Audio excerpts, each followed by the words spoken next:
السلام علی من لا نبی بعدہ اما بعد فاعوذ باللہ من الشیطان الرجیم بسم اللہ الرحمن الرحیم وآخرین منہم لما یلحقوا بہم عن ابی ہریرہ رضی اللہ تعالی عنہ قال قال رسول اللہ صلی اللہ علیہ وسلم لو كان الإيمان بالثريا لتناوله رجال من هؤلاء رواه الإمام الهمام البخاري في صحيحه صدق الله العظيم وبلغنا رسوله النبي الأمي الكريم ونحن على ذلك لمن الشاهدين والشاكرين والحمد لله رب العالمين۔ معزز دوستو، حضرت مولانا شکیل احمد صاحب، حضرت مولانا نور الحسن قادری صاحب دامت برکاتہم کی دعوت پرخلوص پر میں آپ کی خدمت میں حاضر ہوں۔ آج 22 نومبر 2020 ہے، بروز اتوار ہے، اور آپ کے یہاں جیلانی کالونی اقبال روڈ ضلع نارووال میں عنوان ہے ہمارے پروگرام کا مقام امام اعظم ابو حنیفہ رحمۃ اللہ علیہ۔ میں نے آپ کی خدمت میں امام ابو حنیفہ رحمۃ اللہ علیہ کی مقام اور مرتبے کے حوالے سے چند معروضات پیش کرنی ہے۔ امید ہے آپ توجہ کامل فرمائیں گے۔ بس میری آنکھوں میں آنکھیں ڈالنا، میری بات سننا، اس دوران ایک دوسرے سے باتیں دائیں بائیں دیکھنا چھوڑ دیں۔ امام صاحب کا عنوان بہت علمی عنوان ہے، اور اس کو سمجھانے کے لیے محنت چاہیے اور اس کو سمجھنے کے لیے توجہ چاہیے۔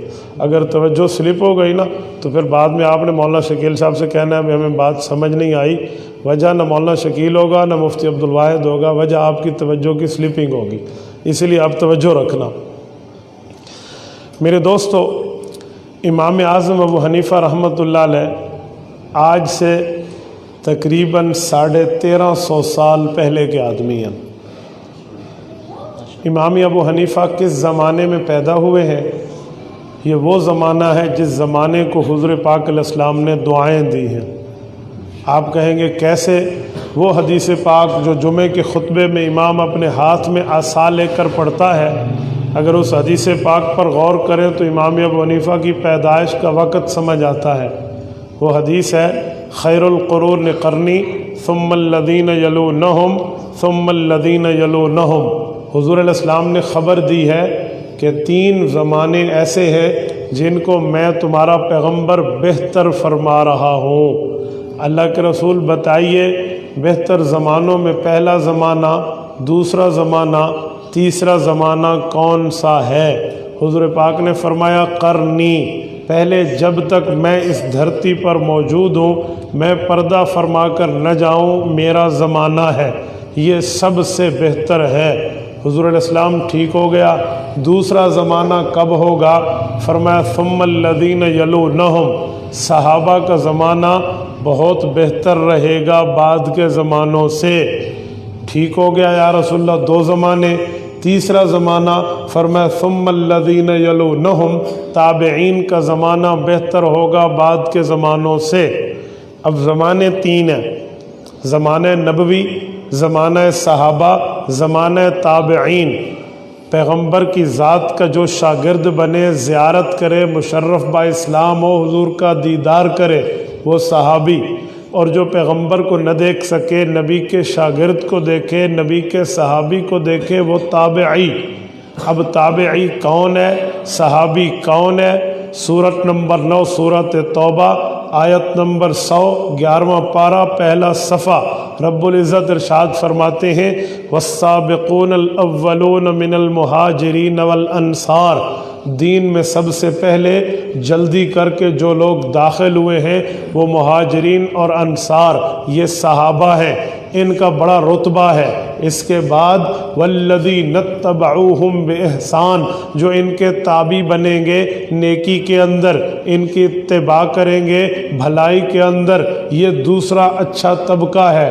اللہ جو اچھا ہے تو آپ ان کے بارے میں کیا نتیجہ فرما رہے؟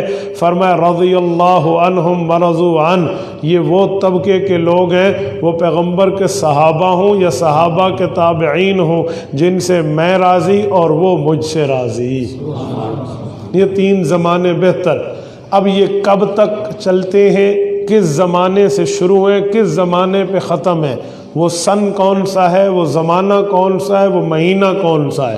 توجہ رکھنا، حضور علیہ السلام جب اس دھرتی سے پردہ فرما کر عالم قبر عالم برزخ میں تشریف لے گئے تو اللہ کے رسول کا یہ زمانہ سن 10 ہجری پہ ختم تھا۔ 11ویں ہجری کا محرم، صفر، ربیع الاول، ابھی تیسرا مہینہ 11ویں ہجری کا شروع تھا، حضور علیہ السلام پردہ فرما گئے۔ حضرت ابوبکر صدیق کو خلافت ملی، امت نے اتفاق کیا، اتحاد کیا، اجماع کیا، ابو بکر کو خلیفہ اول مانا۔ ابو بکر رضی اللہ عنہ نے زمانہ شروع کیا تو یہ صحابہ کا زمانہ شروع ہوا۔ اب زمانے کو حضور نے قرن فرمایا ہے، قرنی۔ قرن کس عرصے کو کہتے ہیں؟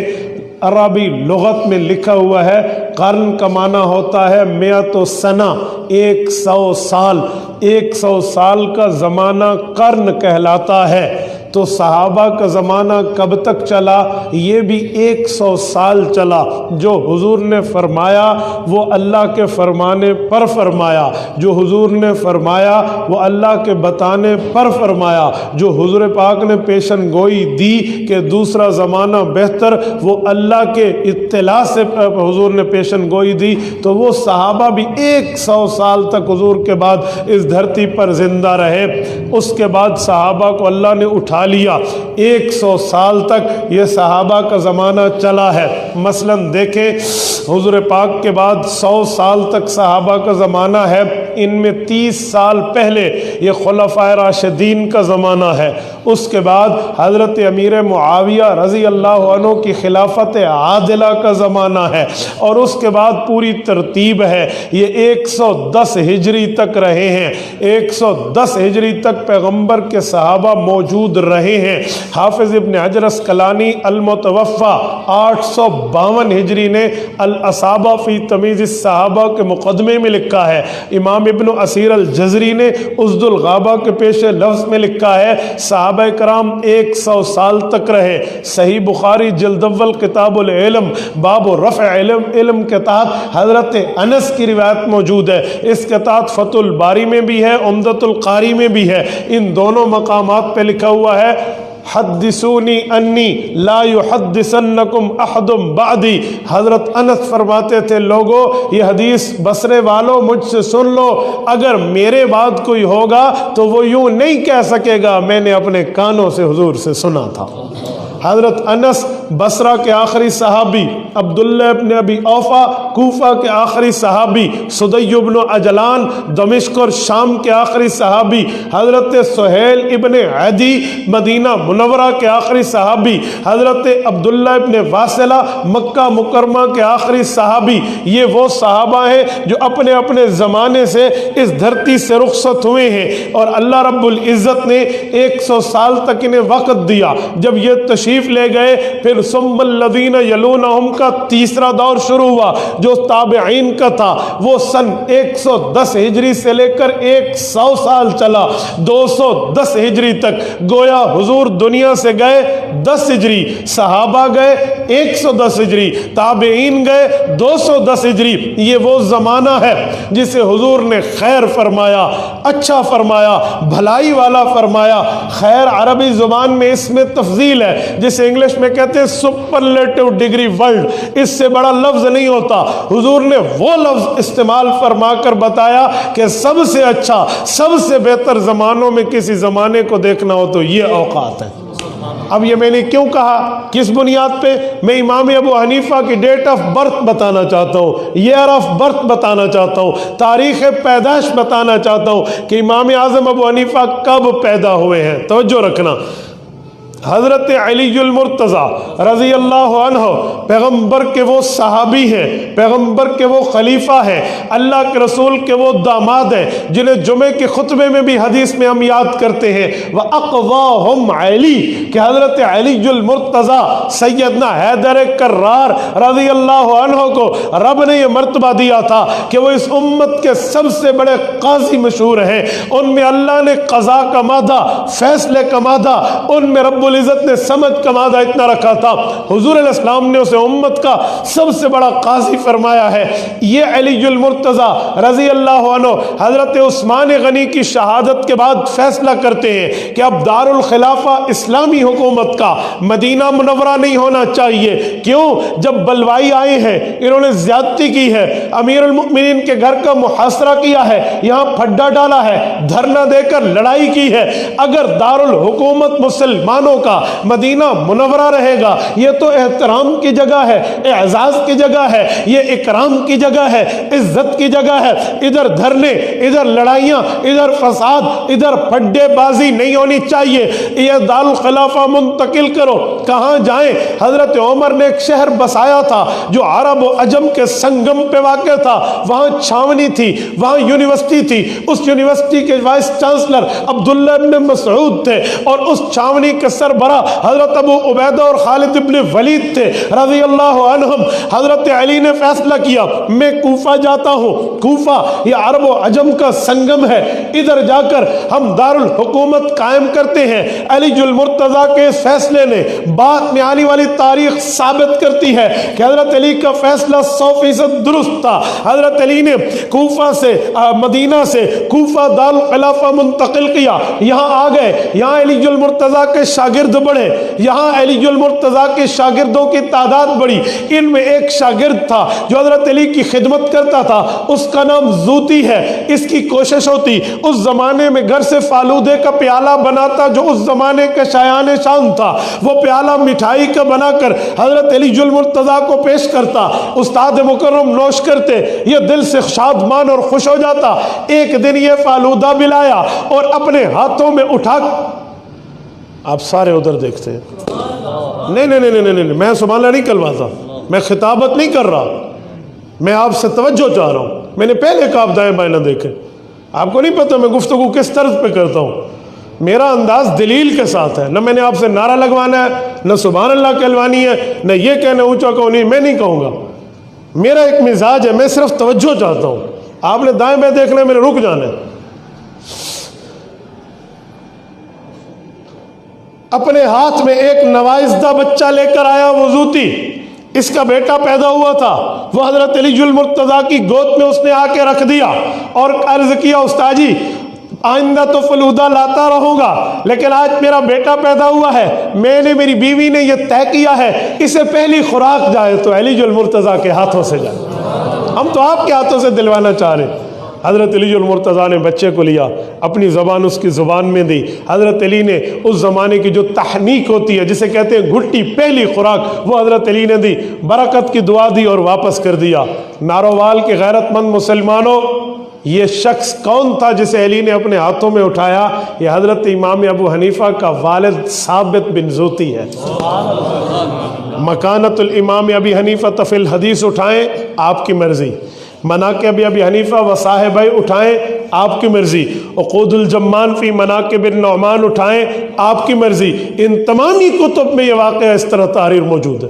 الفاظ میرے ہیں، بات ان کی ہے، میں نے سمجھانے کے انداز میں آپ کو ان کی بات پیش کی ہے۔ اس سے اگلا جملہ، حضرت علی المرتضیٰ کی شہادت کب ہے؟ پوری دنیا جانتی ہے، 47 ہجری حضرت علی المرتضیٰ شہید ہوئے ہیں۔ اور یہ بچہ کب آیا تھا؟ حضرت علی کی شہادت سے کئی سال پہلے، یہ جو 34 ہجری کی بات ہے، جب حضرت علی المرتضیٰ شہید ہوئے یہ بچہ تقریباً 8 سال کا ہو چکا تھا۔ حضرت علی المرتضیٰ کی شہادت کے بعد 15 سال کی عمر ہوتی ہے تو والد نے شادی کرا دی۔ جب شادی ہو گئی، اس ثابت کی شادی ہوئی ہے، اس کے گھر میں جس بچے نے پیدائش لی ہے اسے امام ابو حنیفہ کہتے ہیں۔ ابو حنیفہ کب پیدا ہوئے ہیں؟ 3 قول ہیں، 3 قول سنیے۔ ایک قول ہے امام ابو حنیفہ کی پیدائش سن 80 ہجری میں ہے، یہ جمہور کا قول ہے۔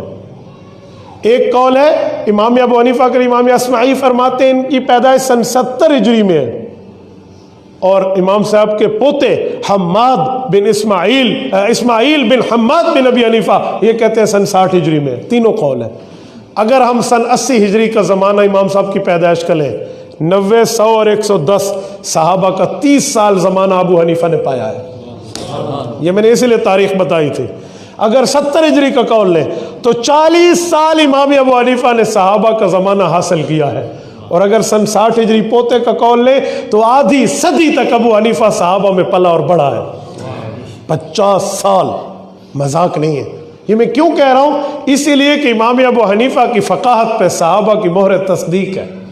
یہ بتانے کے لیے کہ امام ابو حنیفہ کے علم پر اعتماد پیغمبر کے صحابہ کا ہے.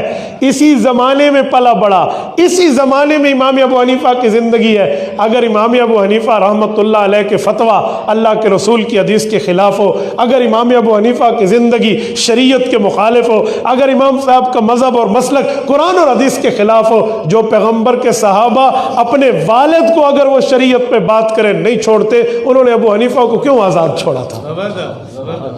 حضرت ابو بکر صدیق رضی اللہ عنہ کے والد ہیں عثمان بن ابی قحافہ. انہوں نے شریعت کے خلاف ایک بات کر دی, ابھی ایمان نہیں لائے تھے, تو حضرت صدیق اکبر نے جواب دیا جیسے جواب دینے کا حق تھا.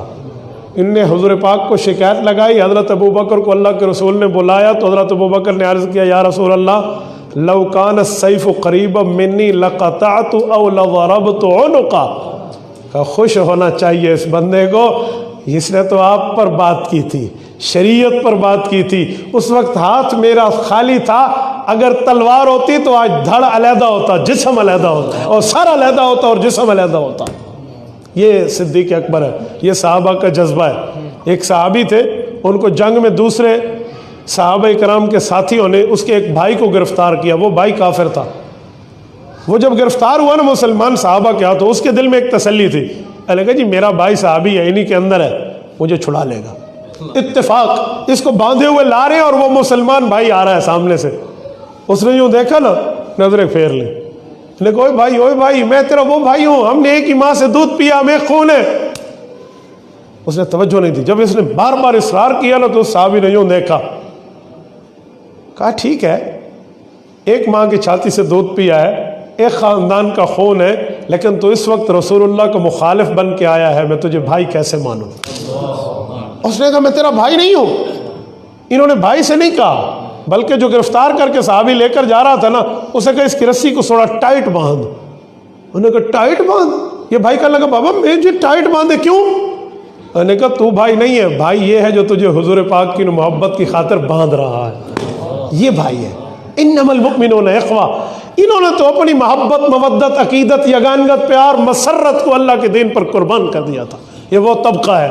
تو ان صحابہ میں ابو حنیفہ 30 سال 40 سال 50 سال کے زمانے پاتے ہیں, اٹھک بیٹھک ہے, آنا جانا امام ابو حنیفہ کا. کسی صحابی نے امام صاحب پہ کبھی رد کیا ہو اس دھرتی پر یہ ثابت نہیں کیا جا سکتا. ان پر صحابہ کی مہر تصدیق ہے. میں آگے چل کے بتاتا ہوں کہ کن کن صحابی سے امام صاحب کی ملاقات. چلو ابھی سن لیں. امام ابو حنیفہ اس زمانے میں پیدا ہوئے ہیں, تو امام ابو حنیفہ نے کس سے پڑھا ہے؟ امام صاحب کو سب سے پہلے علم دین کی طرف متوجہ کرنے والے امام شعبی ہیں. امام شعبی کون ہے؟ 500 صحابہ اکرام کی زیارت کرنے والے اور حضرت علی المرتضیٰ رضی اللہ عنہ کے شاگرد ہیں. امام شعبی, انہوں نے حضرت امام اعظم کو اس طرح متوجہ کیا. امام صاحب نے پھر اکثر استاد تابعین سے پڑھا ہے, لیکن سعادت حاصل صحابہ سے پڑھ کے بھی کی ہے. کس کس صحابی سے پڑھا ہے؟ اور سنیے, امام موفق مکی رحمۃ اللہ علیہ نے الموفق المکی میں امام صاحب کی روایتیں, درایتیں, احادیث کوٹ کی ہیں کہ جو امام صاحب نے صحابہ سے سنی ہیں. وہ کہتے ہیں امام ابو حنیفہ رحمۃ اللہ علیہ نے 8 صحابہ سے پڑھا ہے, 13 صحابہ کی زیارت کی ہے, 80 صحابہ کا زمانہ پایا ہے. کن کن سے پڑھا ہے؟ حضرت امام اعظم ابو حنیفہ فرماتے ہیں نحن فی الکوفہ اذ جاء علینا انس بن مالک رضی اللہ عنہ. ہم کوفہ میں تھے, اعلان ہو گیا کہ پیغمبر کے صحابی بصرہ سے چل کے انس بن مالک کوفہ آ رہے ہیں. ہم حضرت انس بن مالک کی خدمت میں پہنچے. سمعتہ ورأیتہ, میں نے اس کی زیارت بھی کی ہے اور اس سے حدیث بھی سنی ہے. کون سی حدیث سنی ہے؟ ذرا یہ لفظ بھی سنا دو. حضرت امام اعظم ونی فرماتے ہیں حضرت انس رضی اللہ عنہ حدیث فرما رہے تھے, قال رسول اللہ صلی اللہ علیہ وسلم, حضور پاک نے فرمایا وَلَوْ تَوَكَّلْتُمْ عَلَى اللَّهِ حَقَّ تَوَكُّلِهِ لَرُزِقْتُمْ كَمَا يُرْزَقُ الطَّيْرُ تَغْدُو خِمَاسًا وَتَرُوحُ بِطَانًا. حضور پاک کا فرمان پیش کر رہے تھے کہ اللہ کے رسول نے فرمایا لوگو اگر تم نے رب پہ بھروسہ، رب پہ توکل کرنا سیکھنا ہو تو کبھی پرندوں کی اٹھک بیٹھک پہ غور کرو جو صبح گھونسلے سے خالی پیٹ نکلتے ہیں، شام کو اپنے لیے بھی لاتے ہیں، بچوں کے لیے بھی لاتے ہیں۔ یہ حدیث امت کو امام ابو حنیفہ کے واسطے سے پہنچے، یہ وحدانی روایت ہے جس میں ڈائریکٹ صحابی اور صحابی کے بعد اللہ کے رسول کا واسطہ ہے۔ اسی طرح کئی روایتیں ہیں، تقریباً 22 کے لگ بھگ روایات میں نے اپنی تخصص کے طلباء کے لیے اکٹھی کی ہیں، جنہیں میں باقاعدہ سبقاً پڑھاتا ہوں، جو امام صاحب ڈائریکٹ صحابہ سے سنتے ہیں۔ ان میں ایک حدیث اور بھی ہے، امام ابو حنیفہ فرماتے ایک اور صحابی سے میری ملاقات ہوئی جس کا نام عبداللہ ابن حارث ابن جزع الزبیدی ہے رضی اللہ عنہ، رأیتہ و سمعتہ، میں نے ان کو دیکھا اور ان سے سنا۔ اچھا میں پوری حدیث پڑھ دوں، کیسے سنا؟ مسند امام اعظم میں امام حسکفی رحمۃ اللہ علیہ روایت لائے ہیں، امام یعقوب ابن ابراہیم کے واسطے سے لائے ہیں۔ وہ فرماتے ہیں امام صاحب نے فرمایا میں اپنے ابو ثابت بن زوتی کے ساتھ مکہ مکرمہ حج کے لیے یا عمرے کے سفر پہ گیا، حج یا عمرے کا سفر تھا، جب میں وہاں بلکہ حج کا تھا، ہاں حججت مع ابی سنۃ 16 کا 16 سال میری عمر تھی اور حج کا سفر تھا، میں اپنے ابو کے ساتھ تھا۔ فإذا أنا بمکہ، مکہ مکرمہ میں تھا تو میں نے دیکھا ایک شخص ہے، حولہ رجال، اس کے ارد گرد لوگوں کی ایک مٹھ بھیڑ ہے، مجمع بیٹھا ہے۔ میں نے ابو سے کہا من ھذا، کون ہے؟ تو مجھے ابو نے آنکھوں میں آنکھوں دیکھ کر کہا ھذا رجل قد صحب النبی صلی اللہ علیہ وسلم، یہ وہ شخص ہے جسے حضور پاک کے صحابی ہونے کا مقام حاصل ہے۔ میں نے کہا ابو ایو شیء عندہ، اس کے پاس کیا چیزیں ہیں جو لوگ اتنے جمع ہو گئے ہیں؟ تو ابو نے کہا اب جو مجمع جمع ہے اس کی خاص وجہ ہے، کیا؟ احادیث قد سمعها من رسول اللہ صلی اللہ علیہ وسلم، وہ ڈائریکٹ حدیث سنا رہا ہے جو اس نے حضور پاک علیہ السلام کے منہ مبارک سے اپنے کانوں سے سنی تھی۔ اچھا، تو میں نے ابو سے کہا فدنا من، ابو مجھے اس کے قریب کرے۔ تو امام صاحب فرماتے فجعل یفرج عن الناس، ابو نے لوگوں کو کہا یار تھوڑا سا راستہ دے دو، میرا بیٹا ہے اسے دیکھنے دو، 16 سال کی عمر ہے نا، تھوڑا راستہ دے دو، اسے میں صحابی سے ملا دوں۔ یفرج عن الناس، لوگوں کو ہٹایا راستہ بنایا، حتی دنوت منہ، میں اس صحابی کے قریب گیا، وسمعتہ ورأیتہ، میں نے اس کی زیارت بھی کی اور اس سے سنا، یقول قال رسول اللہ صلی اللہ علیہ وسلم، وہ حدیث بیان فرما رہے تھے، اللہ کے رسول نے فرمایا من تفقہ فی دین اللہ کفاہ اللہ ہمہ ورزقہ من حیث لا یحتسب، اے لوگو جو علم فقہ حاصل کرے گا اللہ پاک اسے 2 انعام دیں گے، نمبر 1 کفاہ اللہ ہمہ، اللہ کبھی غم نہیں دیں گے، اللہ غموں کے لیے کافی ہوں گے، نمبر 2 ورزقہ من حیث لا یحتسب، رزق وہاں سے ملے گا اسے گمان ہی نہیں ہوگا۔ یہ حدیث امت کو امام ابو حنیفہ کے واسطے سے ڈائریکٹ ملی ہے۔ مولانا پانی آپ بیٹھے ہیں، کسی اور سے کہہ دیں کہ پانی۔ تو امام ابو حنیفہ نے صحابہ سے پڑھا، 2 صحابی ہو گئے، تیسرا صحابی حضرت جابر ابن عبداللہ، چوتھے صحابی حضرت عبداللہ ابن ابی حبیبہ، 5ویں صحابی حضرت عبداللہ ابن ابی اوفا، 6ٹھے صحابی حضرت عائشہ بنت اجرد، 7ویں صحابی حضرت واصلہ بن الاسقا، 8ویں صحابی سیدنا بلال ابن حارث المزنی رضی اللہ عنہ۔ یہ پیغمبر کے صحابہ ہیں اور امام ابو حنیفہ کے استاد ہیں۔ اور میرے دوستو، امام صاحب نے کئی صحابہ کا زمانہ پایا، امام صاحب نے کئی صحابہ کی زیارتیں کی ہیں۔ اور میں ایک جملہ مزید کہتا ہوں، آپ توجہ میری طرف رکھیں، وہ انتظامیہ ہے، انہیں ہم نے اٹھایا، آپ نے ادھر نہیں دیکھنا۔ حضرت امام اعظم ابو حنیفہ جس دور میں پیدا ہوئے ہیں، اس دور کی خوشخبری تو اللہ کے رسول نے قرآن کریم کی آیت پڑھ کے دی تھی۔ آپ کہیں گے کیسے؟ میں قرآن اور صحیح بخاری پیش کروں گا، توجہ رکھنا۔ سورت نمبر 62، سورت جمعہ آیت نمبر 3، وآخرین منہم لما یلحقوا بہم، اللہ فرماتے ہیں لوگوں، صحابہ کو کہا ایسے کچھ لوگ آئیں گے، آخرین دوسرے ہوں گے، لما یلحقوا بہم، جبھی آپ کے ساتھ نہیں آئے، بعد میں آئیں گے، دین کی خدمت کریں گے۔ صحابہ کرام عربی ہیں، انہیں امیین کا ہے، اجمیوں کی بات کی، آخرین۔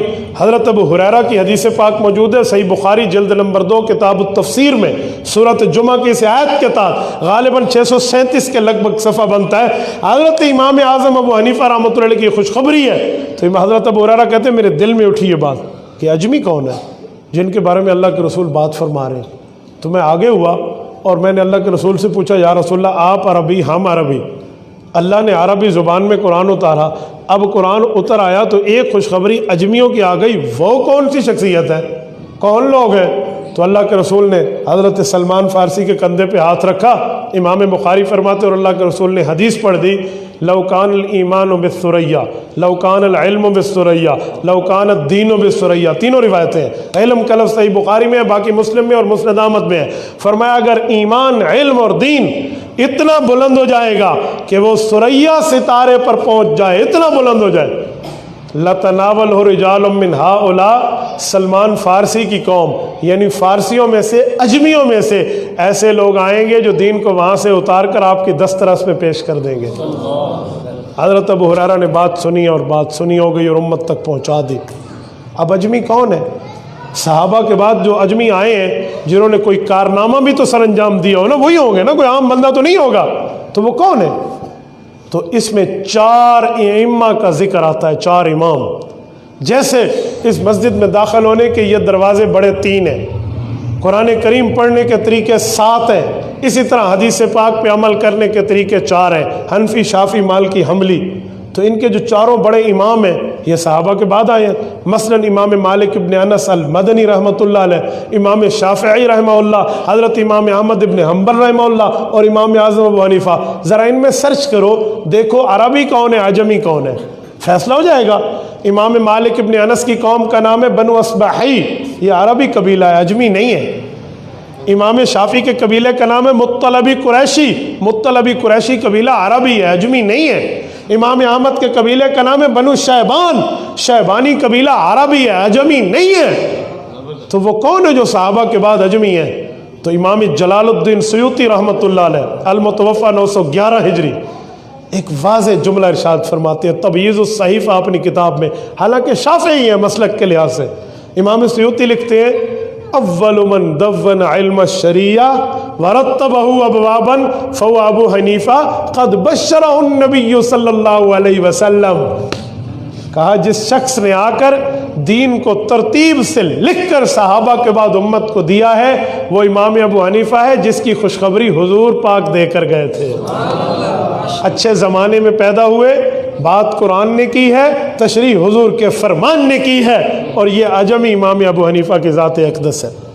اس کے بعد جو بھی آئیں مراد لیے جا سکتے ہیں، لیکن اول وہلہ میں مراد امام ابو حنیفہ کی ذات اقدس ہے، اور صحابہ کا زمانہ بھی پایا۔ ایک جملہ تھوڑا آگے چلتے ہیں، امام ابو حنیفہ نے کارنامہ کیا سر انجام دیا جس کی وجہ سے دنیا سلام کر رہی ہے؟ سنیں، امام صاحب کو اللہ نے فقاہت میں وہ ذہن دیا تھا، وہ علوم دیے تھے، وہ سمجھ دی تھی، وہ تفقہ دیا تھا، وہ تفہیم اور سمجھانے کا انداز دیا تھا، ایک سے دوسری دلیل کوئی دے نہ سکتا تھا امام صاحب کے سامنے۔ ایک بار ایسا ہوا، بادشاہ وقت کو پتہ چلا کہ امام ابو حنیفہ لوگوں کے دلوں میں بستا ہے، لوگوں کے دل اس کے ساتھ دھڑکتے ہیں، کیوں نہ ابو حنیفہ کو کوئی عہدے کا لالچ دے اور اپنے ساتھ ملا لیں تاکہ ہمارے ظلم اور زیادتیوں پہ پردہ پڑ جائے۔ بھئی ابو حنیفہ جیسا بندہ اس کے ساتھ ہے، میری حکومت کو دوام ملے گا، مضبوطی ہو جائے گی۔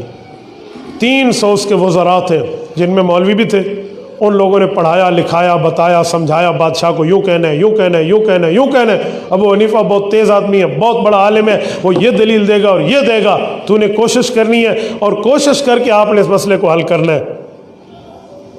اس نے کہا جی ٹھیک ہے، دلیلیں پڑھی، سمجھی، رٹی، یاد کی۔ اگلے دن امام صاحب کو طلب کیا۔ امام ابو حنیفہ نے تو صحابہ کے سامنے اپنے گھٹنے جھکا کر پڑھا تھا نا، امام صاحب بھی اللہ کا نام لے کر گئے ہیں کہ اللہ اس ظالم سے بچانا۔ وہاں پہنچے تو ابو جعفر منصور کہتا ہے یا ابا حنیفہ ان تولی عہدۃ القضاء، ہم نے فیصلہ کیا ہے، ہماری شورا ارکان پارلیمنٹ نے یہ طے کیا اور ڈیسائیڈ ہو گیا ہمارا کہ آپ ہمارے قاضی القضات بن جائیں، آپ ہمارے چیف جسٹس بن جائیں۔ امام ابو حنیفہ رحمۃ اللہ علیہ نے جواب دیا انی لست لأہل، میں اس کا اہل نہیں ہوں، میں اس کا اہل نہیں۔ ایک بندے نے کہا ابو حنیفہ نے تو جھوٹ بولا، میں نے کہا نہیں سچ کہا۔ کہتے پھر اتنا بڑا عالم قاضی القضات تو بن سکتا تھا۔ میں نے کہا آپ سمجھے نہیں ہو، آپ سمجھے نہیں ہو، ظالم کے ساتھ دینے کی اہلیت امام ابو حنیفہ میں نہیں ہے۔ آپ کیا سمجھے؟ ظالم کا کیا ساتھ دینا ہے؟ ظالم کا کوئی ساتھ دینا ہے؟ اس کی اہلیت ہمارے یہاں نہیں ہے۔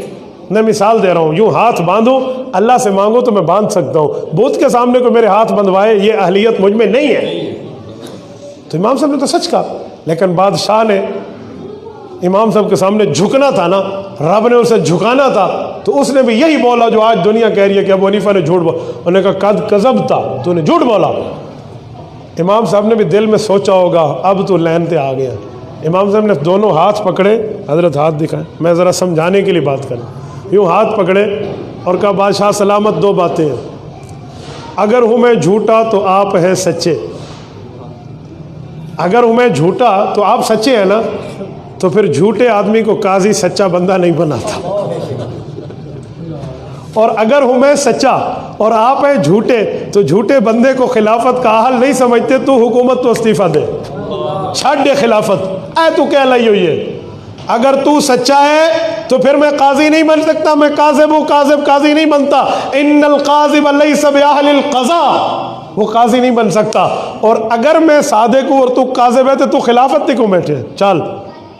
وہ کہتے ہیں رسیداں کڈو، وہ تو رسید کڈن پہ گیا سی نا امام صاحب اس دی، تو کم خراب ہو گئے، اس نے اٹھا دیا۔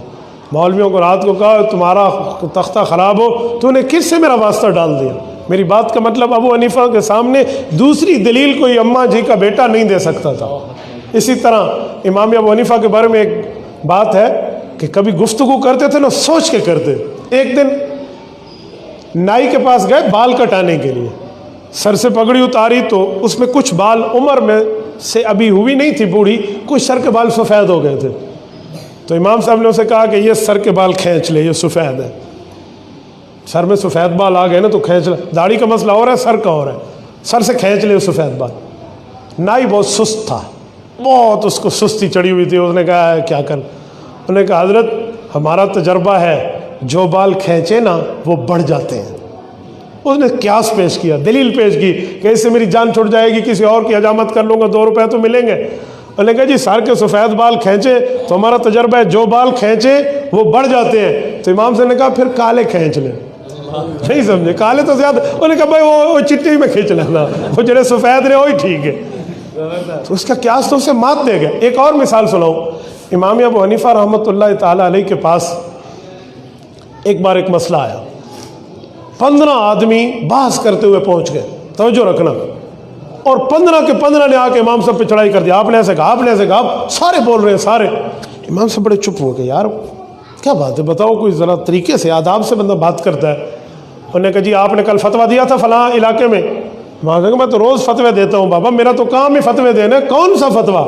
ڈاکٹر کے پاس جائے نا تو پرانی پرچی لے کر جاتے ہیں نا، بھئی یہ آپ نے دوائی دی تھی، وہ کیڑا فتویٰ صحیح ہے 10، تو وہ کہنے لگا آپ نے کل کہا تھا کہ جب نماز پڑھے تو نماز میں مقتدی جو ہو وہ امام کے پیچھے قرآن کریم نہیں پڑھے گا اور امام تو پڑھے گا، آپ نے کہا تھا۔ امام سے نے کہا جی میں نے کل فتویٰ دیا تھا، تو اس نے کہا کیوں دیا ہے؟ تو امام سے نے کہا حدیث پاک میں ہے من کان لہ امام فقراءۃ الامام لہ قراءۃ، امام پڑھے گا مقتدی کی طرف سے پڑھنا ہو جائے گا، یہ اللہ کے رسول نے فرمایا۔ وہ کہنے لگے ہمیں ایک اشکال ہے۔ کہا کیا اشکال ہے؟ کہا قیامت کے دن ہر بندے کو اس کی نیکی یا بدی کا ثواب یا گناہ ملے گا، تو یہ نیکی تو امام کر رہا ہے، ہمیں کیسے ثواب ملے گا؟ تو ہمیں پڑھنا چاہیے تاکہ ہمیں بھی ثواب ملے، امام کو بھی ملے۔ امام صاحب نے کہا اچھا یار 15 بندے بول رہے ہو، تمہاری 15 زبانیں ہیں، میری ایک زبان ہے، کوئی آپس میں ایک بندے کو بڑا طے کر لو، وہ بولے، وہ مجھ سے بات کرے، وہ جیت گیا تو تم جیت گئے، وہ ہار گیا تو تم ہار گئے۔ تو انہوں نے کہا جی گل تو عقل علی، عقل لگ گئی ہے ساڑی گل، ایک بندے کو انہوں نے بڑا بنا لیا، کہا جی اس سے بات کرے۔ امام صاحب نے جب بات کرنے کے لیے اسے سامنے بٹھایا اور کہا یہ 14 آدمی پیچھے ٹھہرے ہیں، مجھے خطرہ ہے یہ بھی بولیں گے، ان سے معاہدہ کرو۔ انہوں نے کہا ہم کیوں بولیں گے، جب ہم نے بڑا بنا لیا ہے، یہ بولے گا، ہماری طرف سے دلیلیں دے گا۔ امام سے نے کہا پھر تمہاری دلیلیں؟ انہوں نے کہا یہی دے گا نا۔ امام سے نے کہا دلیل ابھی شروع نہیں ہوئی اور میں تم سے بحث جیت گیا۔ انہوں نے کہا جی وہ کیسے؟ انہوں نے کہا تمہارا بڑا دلیل دے گا، تمہاری طرف سے ہو جائے گا تو امام مقتدیوں کو بڑا پڑے گا، ان کو بھی ثواب مل جائے گا۔ یعنی دوسری دلیل امام صاحب کے سامنے بہت چلنا مشکل تھی۔ ایک بات اور سمجھاؤ، حضرت امام اعظم ابو حنیفہ رحمۃ اللہ علیہ کے پاس فتویٰ آیا کہ نیت کرنی ہے نا اللہ اکبر کے لیے، تو ہاتھ کہاں تک اٹھائیں؟ ایک حدیث پاک ہے حضور علیہ السلام نے سینے مبارک تک ہاتھ اٹھائے، ایک حدیث پاک ہے اللہ کے رسول نے کندھوں تک ہاتھ اٹھائے، حیال صدرئی حیا منکبئی حیال اذنئی، اور تیسری حدیث پاک ہے کانوں کی لو کے بقدر، ملانا نہیں ہے، بس برابر ہاتھ اٹھائے۔ تو تینوں حدیثیں تو امام ابو حنیفہ رحمۃ اللہ نے فتویٰ دیا بھی کان کے برابر ہاتھ اٹھاؤ. تو ایک شخص باز کے لیے پہنچ گیا، ایک اور فلاں فلاں فلاں، بھئی ایت حدیث پاک کبھی این کر لو، کبھی کبھی یوں کر لے. اب ایک شخص نے ایک بار مجھ سے پوچھا کہ ابو حنیفہ کے پاس حدیث تو ہے لیکن جو 2 حدیثیں وہ تم نے چھوڑ لی ہیں. اللہ کے بندے جب حدیث بھی مانتے ہو تو کبھی کبھی اس پہ عمل کر لو، یہاں تک ہاتھ اٹھاؤ، کبھی کبھی کندھوں تک، کبھی کبھی کانوں تک، تینوں پہ عمل کرو نا. میں نے کہا میرے بھائی آج آپ نے 2 اردو کتابیں پڑھ لی ہیں اور میرے سامنے علم جھاڑنے آ گئے ہیں. میں مانتا ہوں دونوں حدیثیں نہیں، تینوں حدیثیں ہیں، لیکن امام ابو حنیفہ صحابہ کا شاگرد ہے. اس نے ایسا طریقہ اختیار کیا ہے کہ کوئی حدیث چھوٹتی نہیں ہے. کہا وہ کیسے؟ میں نے کہا جب کندھے تک ہاتھ اٹھائیں گے نا تو یہ والی چھوٹ گئی، سینے تک ہاتھ اٹھائیں گے تو یہ 2 والی چھوٹ گئی. امام ابو حنیفہ فرماتے ہیں ایسا نہ کرو، پیغمبر کی ساری حدیثیں ملا کے عمل کرو. ہاتھ اٹھاؤ گے یوں لے جاؤ گے، سینے پہ گزرے گا پہلی حدیث پہ عمل، کندھے سے گزرے گا دوسری پہ عمل، کانوں کے برابر ہوگا تیسری پہ عمل. کوئی بچتی نہیں ہے، تینوں پہ عمل ہوتا ہے. تو تھوڑی سی بندہ غور کر لے، سمجھ لے تو امام ابو حنیفہ کی دلیل کو سمجھنا مشکل نہیں ہے. ایسے میں ایک بات اور سمجھاتا ہوں. حضرت امام ابو حنیفہ رحمۃ اللہ علیہ کا مقام اور مرتبہ ایک بات سے مزید سمجھیے. حضرت امام صاحب رحمۃ اللہ علیہ کی ترتیب یہ ہوتی تھی، وہ اپنی ترتیب پہ چلتے اور اس ترتیب پہ ایسی دلائل پیش کرتے نا کہ اگلا سمجھ جاتا کہ حضرت بات کا انداز کیا ہے. مثلا ایک مثال لیتے ہیں، یہ جو ہے کہ یہ بندہ فوت ہو رہا ہے، اسے خون کی ضرورت ہے. کہتے ہیں نا A positive, B positive, A B positive, A negative, B negative, O positive, O negative. کہتے ہیں یہ خون کے جو مختلف نام بنے ہوئے ہیں. اگر امام ابو حنیفہ کا فتویٰ نہ ہوتا تو آج دنیا میں خون دینے اور لینے کی بات ہو نہ سکتی. آپ کہتے کیسے؟ میں دلیل دے رہا ہوں. امام ابو حنیفہ رحمۃ اللہ علیہ نے اس زمانے میں جب پچھنا لگتا تھا، سینگی لگتی تھی، جسے کہتے ہیں حجامہ، یہ لگتا تھا، تو امام صاحب رحمۃ اللہ علیہ نے اس زمانے میں ایک فتویٰ دیا تھا. امام صاحب فرمانے لگے کہ میں صحابہ سے پڑھاؤں، سمجھاؤں، اس بنیاد پر ایک فتویٰ دے رہا ہوں. وہ فتویٰ کیا ہے کہ یہ جو کوئی بیمار ہو جاتا ہے اسے ہم سینگی لگواتے ہیں، پچھنا لگواتے ہیں، خون نکال لو. یہ خون نکلوانا کیا ہے یار؟ خون نکلوانے کا کیا مطلب ہے؟ تو امام صاحب فرماتے ہیں کہ میرا جو تجربہ ہے نا صحابہ سے پڑھ کے اور قرآن اور حدیث کو سمجھ کے، وہ ایک نقطے پر پہنچا ہے. وہ کیا ہے؟ اصل خون نکلوانا نہیں ہے، اصل خون چڑھانا نہیں ہے، اصل کچھ اور ہے. وہ کیا ہے؟ حصول صحت، کہ صحت حاصل ہو جائے، مجھے تندرستگی مل جائے، میری بیماری ختم ہو جائے. تو امام صاحب نے فتویٰ دیا کہ اگر آپ سینگی لگواتے ہو تو اصل نیت سامنے رکھا کرو کہ مجھے صحت حاصل ہو جائے. اللہ اکبر. آج سائنس کی ترتیب بدلی، ٹیکنالوجی آئی، آج خون نکالنے کا کام نہیں ہے، خون دینے سے صحت ملتی ہے. کہتے ہیں اس کا خون کم ہے، اسے یہ دے دے. اس کا بلڈ گروپ کس سے میچ کرتا ہے، اس سے میچ کرتا ہے، اسے دے دے. آج کے دور میں اگر ابو حنیفہ کا فتویٰ نہ لے نا تو کسی کے والد صاحب بیمار ہو جائے نا اور وہ ڈاکٹر کہے جی خون لاؤ فلاں کا، وہ کہے گا نا نا نا نا، مسئلہ خون نکالنے والا، حدیث میں لکھا ہوا خون چڑھانے والا نہیں ہے، لہٰذا ہک پا ہو ریکارڈ لاؤ. نہیں ہو سکے گا. کیوں؟ امام صاحب حدیث کی روح کو سمجھے ہیں. جن صحابہ نے حضور سے حدیث پڑھی ہے، ابو حنیفہ نے ان سے پڑھا ہے تو مسئلہ سمجھا. تو آج کے دور میں اسی پر عمل ہو رہا ہے کہ خون نکالنے سے صحت ملے تو نکال لو حجامہ کرا کر، خون دینے سے صحت ملے تو خون چڑھا لو. دیکھیں یعنی کس طرح بات سمجھائی جا سکتی ہے. تو میرے دوستو، امام ابو حنیفہ کو اللہ جل شانہ نے یہ دماغ عطا فرمایا جو دین کی طاقت میں استعمال فرمایا، جو دین کی قوت میں استعمال فرمایا، جو دین کی تقویت میں استعمال فرمایا اور جو دین کو آگے پھیلانے میں استعمال فرمایا. اچھا ایک بات میں مزید آپ کی خدمت میں سمجھاتا ہوں.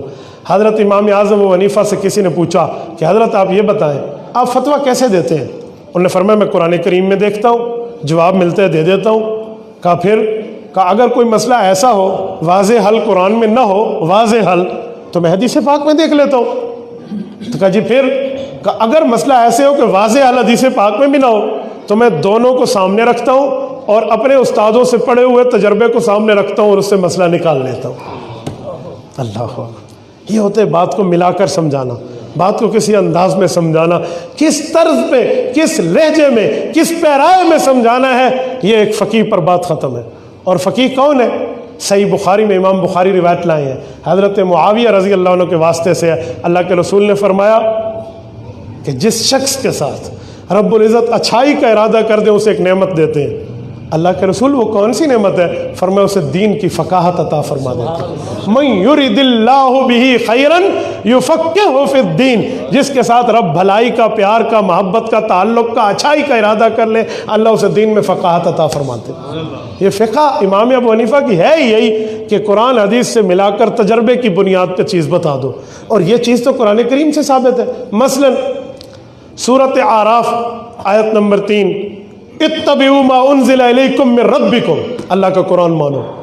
سورۃ النساء آیت نمبر 59 ایک کم 60، اطیعوا اللہ و اطیعوا الرسول، پیغمبر کی بات کو مانو جیسے خدا کی بات کو مانا. نمبر 3 سورۃ النساء آیت نمبر 115، وَيَتَّبِعْ غَيْرَ سَبِيلِ الْمُؤْمِنِينَ نُوَلِّهِ مَا تَوَلَّىٰ وَنُصْلِهِ جَهَنَّمَ وَسَاءَتْ مَصِيرًا، اجماع صحابہ کو مانو، اگر اس کو نہیں مانو گے تو رب سزا دے گا. نمبر 4 سورۃ لقمان آیت نمبر 15، وَاتَّبِعْ سَبِيلَ مَنْ أَنَابَ إِلَيَّ، جو میری طرف آئے اس کی اتباع کر.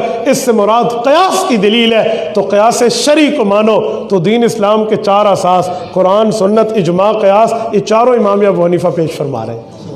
یہ کسی کو نیچا دکھانے کے لیے نہیں ہے، یہ کسی کو اونچا دکھانے کے لیے نہیں ہے، یا تعصب پہ نہیں ہے، یا ضد پہ نہیں ہے، یا حسد پہ نہیں ہے، یا کوئی جو ہے نا کیا کہتے ہیں گھمنڈ پہ نہیں ہے. یہ دین کی ایک سمجھ ہے، اسے سمجھایا جا رہا ہے. بعض اوقات دین کے مسئلے سمجھانے میں 2 رائے ہو جاتی ہیں. اگر 2 رائے ہو جائیں نا تو سینہ بڑا رکھیں. دین کے مسئلے میں 2 رائے آ جائیں، فتویٰ نہ لگائیں دوسرے پہ. آؤ میں صحیح بخاری سے حدیث پاک پیش کرتا ہوں. حضور پاک صلی اللہ علیہ وآلہ وسلم جنگ سے واپس آیا. اللہ کے رسول صلی اللہ علیہ وسلم نے دیکھا جبرائیل علیہ السلام نے ابھی جنگی لباس پہنا ہوا ہے. جبرائیل آپ نے ابھی جنگی لباس پہنا ہے؟ کتاب المغازی جلد 2 صحیح بخاری کی روایت ہے. ہم نے تو اتار دیا. حضرت جبرائیل نے کہا آپ نے اتار دیا؟ اللہ نے ہمیں اتارنے کا بھی حکم نہیں کیا. کہا کیوں؟ کہا بنی قریظہ پہنچے، وہاں سعد بن معاذ کے فیصلہ اس معاملے کا منتظر ہے، جب تک وہ فیصلہ نہ ہو آپ جنگی زرہ نہ اتاریں. حضور نے صحابہ کو فرمایا چلو بنی قریظہ. اذان عصر کا وقت تھا اور حضور نے اعلان فرما دیا لا یصلین احدکم العصر الا فی بنی قریظہ. کہا عصر کی نماز نہیں پڑھنی، بنی قریظہ پہنچو، یعنی وہاں آ کر پڑھو. صحابہ دوڑ پڑے. مجمع تھا، ہزاروں کا تھا. اب کچھ لوگ مجمع میں رہ بھی جاتے ہیں، تو ایک طبقہ رہ گیا. فَأَدْرَكَ بَعْضُهُمُ الْأَثَرَ فِي الطَّرِيقِ، امام بخاری حدیث لائے ہیں کہ جو آخری طبقہ رہ گیا تو ان کی اثر اب قضا ہونے لگی، اب وہ راستے میں ابھی پہنچے نہیں ہیں. کیا کریں؟ آدھوں نے کہا جی اثر پڑھ لو، نماز جان دیے، اے ویلا چلا جانا ہے، پھر قضا ہو جانی ہے، پڑھ لو. اور آدھوں نے کہا جی ادھر نہیں پڑھیں گے، ہم وہیں جا لا نصلی حتی نأتی فی بنی قریظہ، ہم وہیں جا کر پڑھیں گے. حضور نے منع فرمایا تھا. اور جن لوگوں نے کہا پڑھو ان نے دلیل دی، اللہ کے بندے حضور نے منع اس لیے فرمایا تھا کہ جلدی پہنچو، اب دیر تو ہو گئی، اب نماز تو نہ چھوڑو نا، نماز تو پڑھ لو. اور دوسروں نے کہا یہ دلیلیں تم نکال رہے ہو، ہمیں حضور نے فرمایا ادھر پڑھو، چاہے قضا ہو چاہے ادا ہو، ہم وہی پڑھیں گے. کچھ نے پڑھ لی، کچھ نے وہی پڑھی. سارا مسئلہ ہو گیا. اب یہ دونوں جماعتیں جن کی آپس میں بحث ہوئی تھی صحابہ کی، حضور علیہ السلام کی خدمت میں پہنچ گئے. فذکر ذلک للنبی صلی اللہ علیہ وسلم، حضور کے سامنے تذکرہ ہوا. فلم یعنف واحدا منہما، حضور نے فرمایا دونوں ٹھیک ہے. سبحان اللہ. کیا فرمایا؟ دونوں ٹھیک ہے، کسی ایک پر تنقید نہیں فرمائی. اس سے سمجھ آیا دین کے مسئلے میں اللہ کی رضا کے لیے 2 رائے ہو جائے تو دوسرے پر فتویٰ بازی نہیں کیا کرو. اپنی دلیل دو، اس دلیل کا مسئلہ سمجھاؤ، اس دلیل کا طرز سمجھاؤ، اس دلیل کی مضبوطی سمجھاؤ، لیکن دوسرے پہ فتویٰ لگا کے اپنی دلیل کو کمزور کر کے آخرت کو برباد نہ کرو. بس یہ حضرت امام اعظم ابو حنیفہ رحمۃ اللہ علیہ کا طرز ہے. اپنا مسئلہ سمجھائیں، اس کی دلیل دیں اور اس کو واضح کریں. کوئی مانے اس کی مرضی، نہ مانے اس کی مرضی. ہم کون سے جنت جہنم کے ایڈمنسٹریٹر بنے بیٹھتے ہیں؟ میں کیوں دوسرے پہ فتویٰ لگا کر چل میرا تیرا مسئلہ ختم ہو گیا؟ میں اپنی دلیل دے رہا ہوں، وضاحت کر رہا ہوں، ثبوت پیش کر رہا ہوں اور اس دلیل کی وجہ ترجیح دے رہا ہوں. اب یہ بات ہے، کوئی مانے بھی ٹھیک ہے، نہ مانے بھی ٹھیک ہے. اب جس کے دل میں آئے پائے وہ روشنی. ہم نے تو دل جلا کے سرعام رکھ دیا. اقول قولی ھذا واستغفر اللہ وآخر دعوانا ان الحمد للہ رب العالمین.